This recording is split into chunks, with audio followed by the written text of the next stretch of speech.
آپ کو اللہ کی طرف سے کشادگی اور فراخی کی امید تھی، جبکہ قریش کی طرف سے شر اور گرفت کا ڈر بھی تھا، اس لیے آپ نے احتیاط فرمائی۔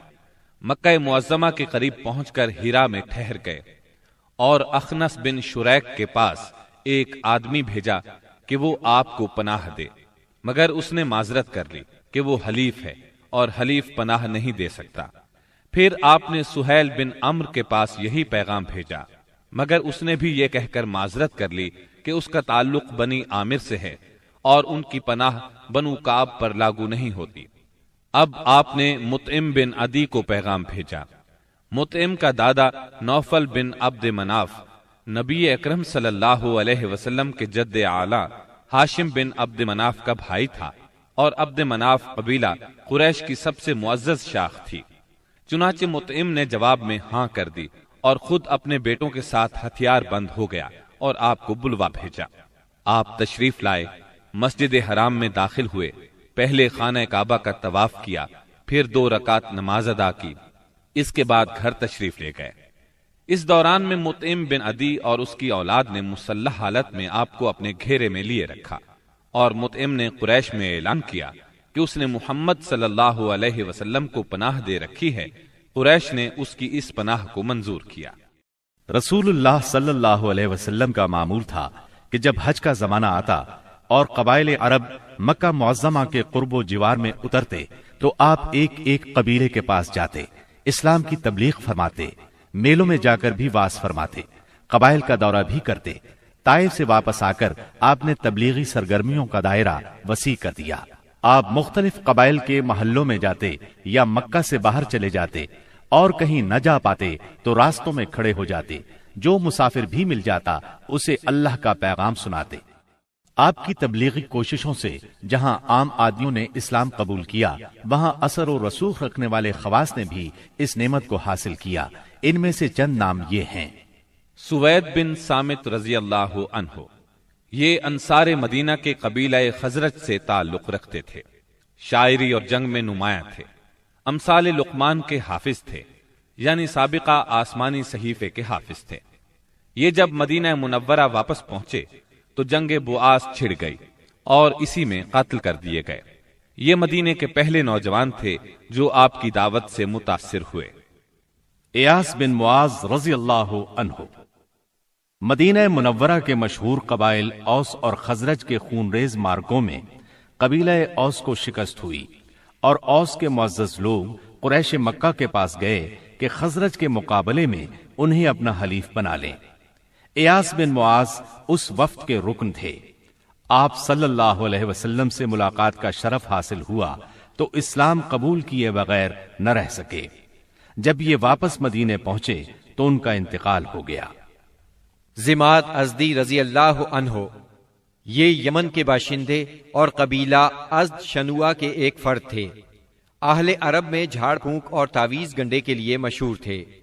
انہیں کسی نے آپ کے بارے میں بتایا کہ آپ پر جنات کا اثر ہے، تو یہ آپ کا علاج کرنے کی غرض سے مکہ آئے، اور پہلی ہی ملاقات میں آپ کے ہاتھوں پر بیعت کر کے اسلام قبول کیا، پھر واپس یمن چلے گئے۔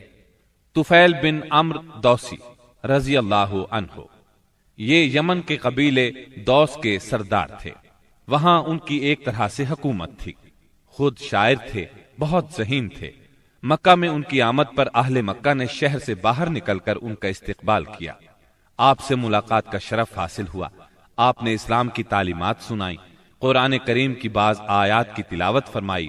اللہ کے کلام کے اثر سے وہ بھی ایمان لے آئے۔ ابو ذر غفاری رضی اللہ عنہ، یہ یثرب کے اطراف میں رہنے والے تھے۔ رسول اللہ صلی اللہ علیہ وسلم سے ملنے کی خواہش میں پیدل چل کر مکہ معظمہ پہنچے۔ سیدنا علی رضی اللہ عنہ کے ساتھ آپ کی خدمت میں پہنچے۔ آپ نے انہیں اسلام کی تلقین کی۔ ابو ذر اسی وقت مسلمان ہو گئے۔ آپ نے ان سے فرمایا، ابو ذر، ابھی اس بات کو پوشیدہ رکھو اور اپنے علاقے میں واپس چلے جاؤ۔ جب تمہیں ہمارے ظہور کی خبر مل جائے تو موقع دیکھ کر آ جانا۔ سیدنا ابو ذر غفاری رضی اللہ عنہ نے عرض کیا، پہلے تو اس خیال سے اپنے مکہ آنے کا مقصد چھپایا تھا کہ کہیں دشمنوں کے ہاتھ نہ لگ جاؤں اور سیدھا آپ کی خدمت میں نہ پہنچ سکوں۔ اب کیا ڈر ہے؟ میں تو اب کفار کے درمیان اسلام کا اعلان کر کے ہی وطن جاؤں گا۔ چنانچہ ابو ذر غفاری رضی اللہ عنہ کعبے میں آئے، وہاں قریش موجود تھے۔ ان کے اجتماع میں بلند آواز سے کلمہ شہادت پڑھا۔ بس پھر کیا تھا، کفار پکار اٹھے، مارو اس بے دین کو۔ کفار چاروں طرف سے ان پر ٹوٹ پڑے، انہیں نیچے گرا لیا اور خوب مارا۔ سیدنا عباس رضی اللہ عنہ نے دیکھ لیا، پکار اٹھے، یہ تو قبیلہ غفار کا آدمی ہے، جہاں تم تجارت کے لیے جاتے ہو اور کھجوریں لاتے ہو، اگر یہ مر گیا تو تم تجارت کے لیے اس طرف نہیں جا سکو گے۔ یہ سن کر انہوں نے ابو ذر کو چھوڑ دیا۔ دوسرے دن وہ پھر خانہ کعبہ پہنچے اور بلند آواز سے کلمہ پڑھا۔ قریش نے پھر مارا۔ آخر چند روز بعد ابو ذر واپس اپنے گھر چلے گئے۔ یہ پہلے صحابی ہیں جنہوں نے اسلام کا کلمہ بلند آواز میں پڑھ کر خانہ کعبہ میں کفار سے مار کھائی اور اسلام کے لیے ہر سختی کو خوشی سے برداشت کیا۔ نبوت کے 11ویں سال موسم حج میں یعنی جولائی 620 عیسوی میں اسلام کو چند کارآمد بیج مل گئے۔ وہ دیکھتے ہی دیکھتے سرسبز و شاداب درخت بن گئے۔ ان کی لطیف اور گھنی چھاؤں میں بیٹھ کر مسلمانوں نے برسوں کے ظلم و ستم کی تپش سے نجات پائی، انہیں راحت نصیب ہوئی۔ ان حضرات کے نام یہ ہیں: اسعد بن زرارہ، اوف بن حارث بن رفاعہ، یہ اوف بن افرا کے نام سے مشہور تھے، رافع بن مالک بن عجلان، قطبہ بن عامر بن حدیدہ، عقبہ بن عامر بن نابی اور جابر بن عبداللہ بن ریاح۔ یہ لوگ 11 نبوت میں حج کے لیے آنے والوں کے ہمراہ آئے تھے۔ چنانچہ یہ لوگ مینا کی گھاٹی میں رات کے وقت باتیں کر رہے تھے کہ رسول اللہ صلی اللہ علیہ وسلم کا گزر اس طرف سے ہوا۔ آپ نے آواز سنی تو ان کا رخ کیا، ان کے نزدیک پہنچ کر فرمایا، آپ کون لوگ ہیں؟ وہ بولے، ہم قبیلہ خزرج کا ایک گروہ ہیں۔ آپ نے فرمایا، یعنی یہود کے حلیف؟ وہ بولے، ہاں، آپ ٹھیک سمجھے۔ اس پر آپ نے فرمایا، تو پھر کیوں نہ آپ حضرات سے بیٹھ کر کچھ بات چیت کی جائے؟ انہوں نے کہا، ضرور، کیوں نہیں، تشریف رکھیے۔ چنانچہ آپ صلی اللہ علیہ وسلم وہاں ان کے پاس بیٹھ گئے۔ آپ نے ان پر اسلام کی حقیقت واضح کی، قرآن کی تلاوت کی اور اللہ عز و جل کی طرف دعوت دی۔ اس پر انہوں نے ایک دوسرے سے حیران ہو کر کہا، دیکھو، یہ تو وہی نبی معلوم ہوتے ہیں جن کے حوالے سے یہود تمہیں دھمکیاں دیا کرتے ہیں، کہیں وہ اسلام لانے میں پہل نہ کر جائیں۔ چنانچہ ان حضرات نے فوراً ہی اسلام قبول کر لیا۔ پھر انہوں نے کہا، ہم اپنی قوم کو ایسی حالت میں چھوڑ کر آئے ہیں کہ کسی اور قوم میں ان جیسی دشمنی نہیں ہے، بس اگر اللہ تعالیٰ انہیں آپ پر اکٹھا کر دے تو ان کے لیے آپ سے معزز کوئی نہیں ہوگا۔ پھر انہوں نے وعدہ کیا، ہم دین کی دعوت دیں گے، آئندہ سال حج کے موقع پر پھر آپ سے ملاقات کریں گے۔ اور پھر جب یہ لوگ واپس مدینہ منورہ گئے تو اپنے ساتھ اسلام کا پیغام بھی لے گئے۔